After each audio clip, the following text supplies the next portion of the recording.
अक्सर दोस्तों हिंदी में हम ऐसा बोलते हैं, वो क्या है ना मैं भूल गया था।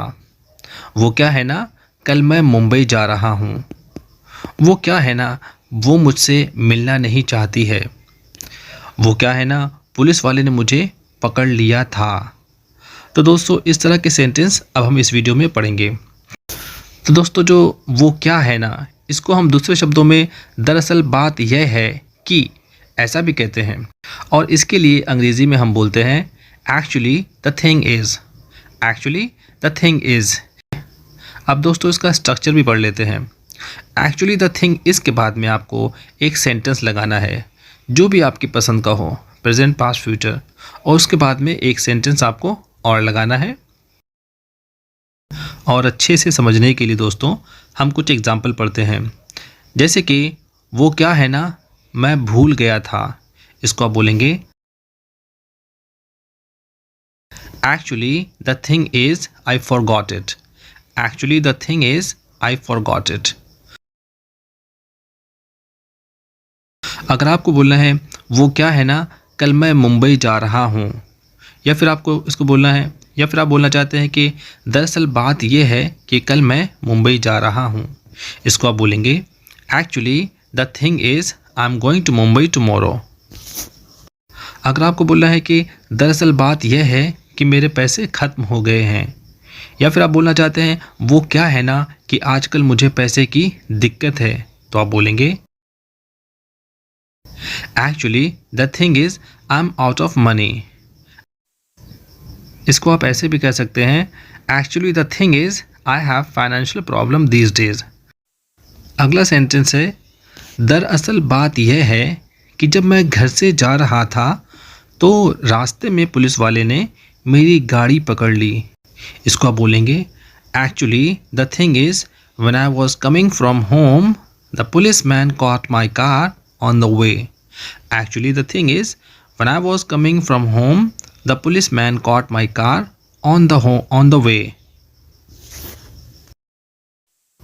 अगला एक्सप्रेशन है दोस्तों, अक्सर हम ऐसी बातें करते हैं जैसे कि उसे गाली देने का मुझे अफसोस है, मुझे झूठ बोलने का अफसोस है, हमें लड़ाई करने का अफसोस है, या फिर उसे चोरी करने का अफसोस है।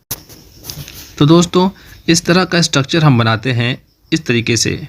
सबसे पहले आपको लगाना है सब्जेक्ट, उसके साथ में आप लगाएंगे रिग्रेट या फिर रिग्रेट्स, उसके बाद में आप लगाएंगे हैविंग, फिर लगाएंगे वर्ब की तीसरी फॉर्म, और उसके बाद में आपको लगाना है एक ऑब्जेक्ट। जैसे कि अगर फॉर एग्ज़ाम्पल अगर आपको बोलना है मुझे गाली देने का अफसोस है, तो आप बोलेंगे I regret having abused. I regret having abused. अगर आपको बोलना है कि मुझे झूठ बोलने का अफसोस है, तो आप बोलेंगे I regret having told a lie. I regret having told a lie, या फिर इसको आप बोल सकते हैं आई रिग्रेट हैविंग लाइड।